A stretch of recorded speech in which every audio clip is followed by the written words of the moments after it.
Good morning class and Angels family welcomes you in online classes class 12th commerce subject business studies, and we are going to start today's topic types of organizational structure of chapter 5 organizing. सो बेटा आज हम इस video में types of organisational structure को clear करने जा रहे हैं। और इससे पहले वीडियो में बेटा आपको ऑर्गेनाइजेशनल स्ट्रक्चर क्या होता है, उसका क्या इम्पोर्टेंस है, ये सब कुछ बेटा आपको बताया जा चुका है। तो इस वीडियो में बेटा हम टाइप्स ऑफ ऑर्गेनाइजेशनल स्ट्रक्चर को क्लियर करेंगे। और बेटा ये आपके सीबीएसई के पॉइंट ऑफ व्यू से बेटा ये टॉपिक जो है बेटा आपके लिए काफ़ी इम्पोर्टेंट है, बिकॉज बेटा यहाँ दो जो आप ऑर्गेनाइजेशनल स्ट्रक्चर के टाइप्स पढ़ने जा रहे हैं वो बेटा एग्जाम में बार बार पूछे जाते हैं। आपके बोर्ड एग्जाम में यहाँ से बेटा क्वेश्चन जो है चाहे बेटा 1 मार्क्स का हो, 2 का तो बेटा बीएसटी में आता नहीं है, 3 मार्क्स का हो, 5 मार्क का हो, 4 का हो या 6 मार्क्स का हो बेटा, सो यहाँ से क्वेश्चन इन टॉपिक से बराबर क्वेश्चन पूछे जाते हैं। सो बेटा आपके लिए ये टॉपिक काफ़ी इम्पोर्टेंट है और आपको काफ़ी ध्यान से इसको पढ़ना है। सो जो बेटा ऑर्गेनाइजेशनल स्ट्रक्चर है इसको हमने 2 पार्ट्स में डिवाइड किया हुआ है। First is functional structure and second is divisional structure. So बेटा फर्स्ट हम कवर करेंगे फंक्शनल स्ट्रक्चर। फंक्शनल स्ट्रक्चर क्या होता है?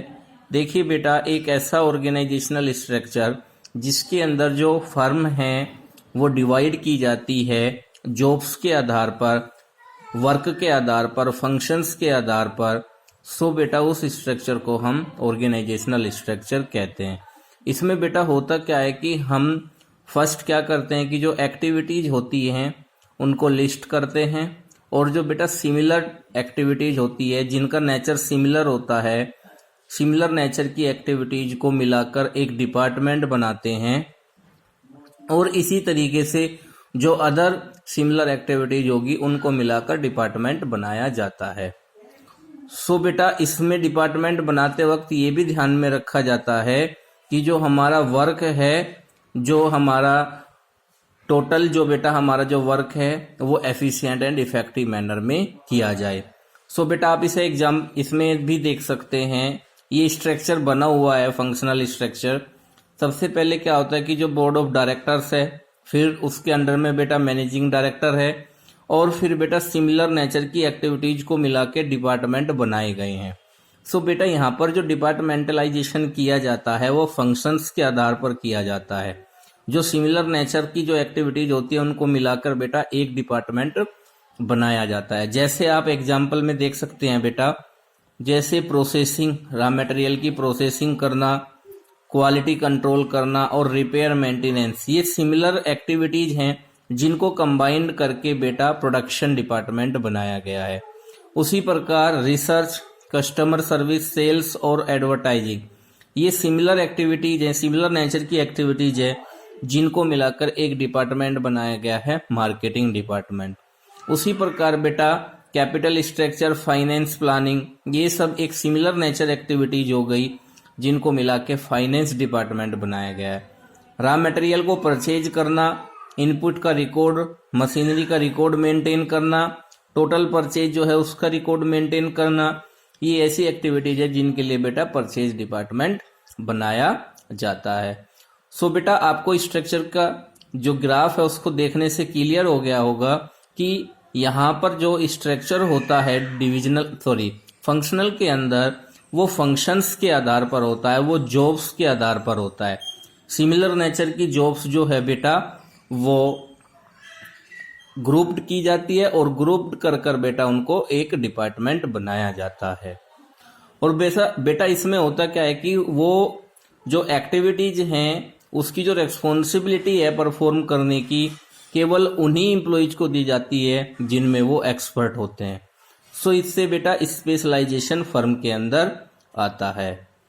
सो फंक्शनल स्ट्रक्चर बेटा एक ऐसा स्ट्रक्चर होता है जिस स्ट्रक्चर के अंदर हम अपनी पूरी ऑर्गेनाइजेशन को, और you can say the whole organisation is divided according to the job performed in the organisation. पूरी ऑर्गेनाइजेशन में जो भी जॉब्स होती हैं उनके अकॉर्डिंग जो है बेटा आपके फंक्शनल डिपार्टमेंट में अलग अलग फंक्शनल स्ट्रक्चर में अलग अलग डिपार्टमेंट बनाए जाते हैं।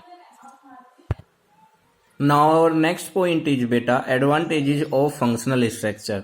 बेटा सीबीएसई में यहाँ पर जो है बेटा बहुत बार क्वेश्चन पूछे गए हैं कि फंक्शनल स्ट्रक्चर क्या होता है, उसमें डिपार्टमेंट किस को बेस मानकर बनाए जाते हैं और उनके एडवांटेजेस क्या हैं।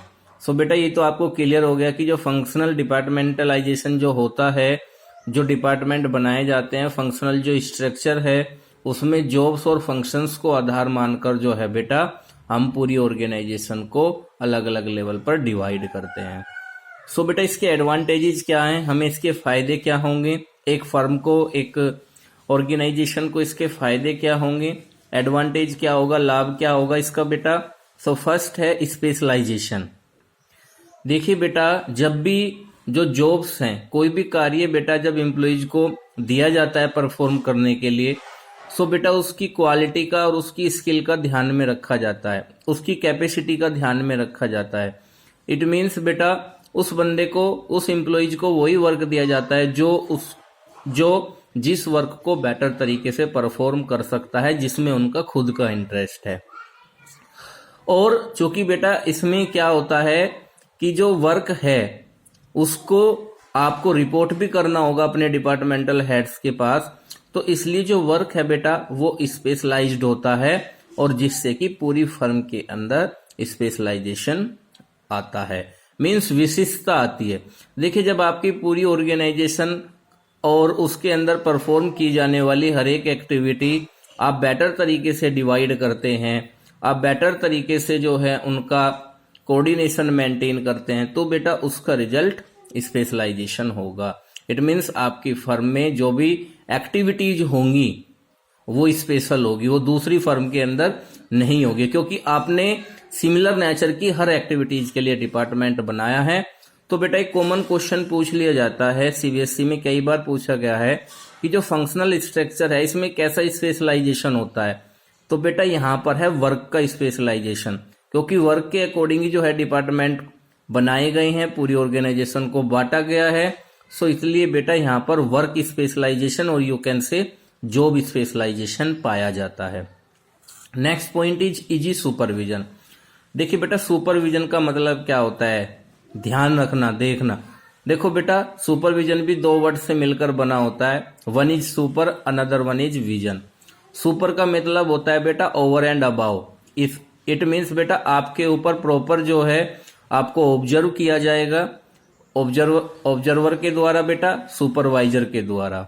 तो इसमें आपने देखा होगा कि बेटा जो हर डिपार्टमेंट है उसके डिपार्टमेंटल हेड्स हैं, जैसे प्रोडक्शन डिपार्टमेंट के हेड प्रोडक्शन मैनेजर होगा, मार्केटिंग डिपार्टमेंट का हेड मार्केटिंग मैनेजर होगा, जो अपने अपने डिपार्टमेंट को बेटा इजीली सुपरवाइज करते हैं, उनके ऊपर अपनी नजर बना के रखते हैं, उनका जो है बेटा परफॉर्मेंस को लगातार वॉच करते रहते हैं। तो क्योंकि बेटा हर डिपार्टमेंटल हेड्स को केवल अपने ही डिपार्टमेंट पर जो है केवल वॉच रखनी होती है, केवल जो है अपने डिपार्टमेंट की एक्टिविटीज को कोऑर्डिनेट करना होता है, इसलिए बेटा यहाँ पर सुपरविजन जो है वो इजी हो जाता है। Next point is easy coordination.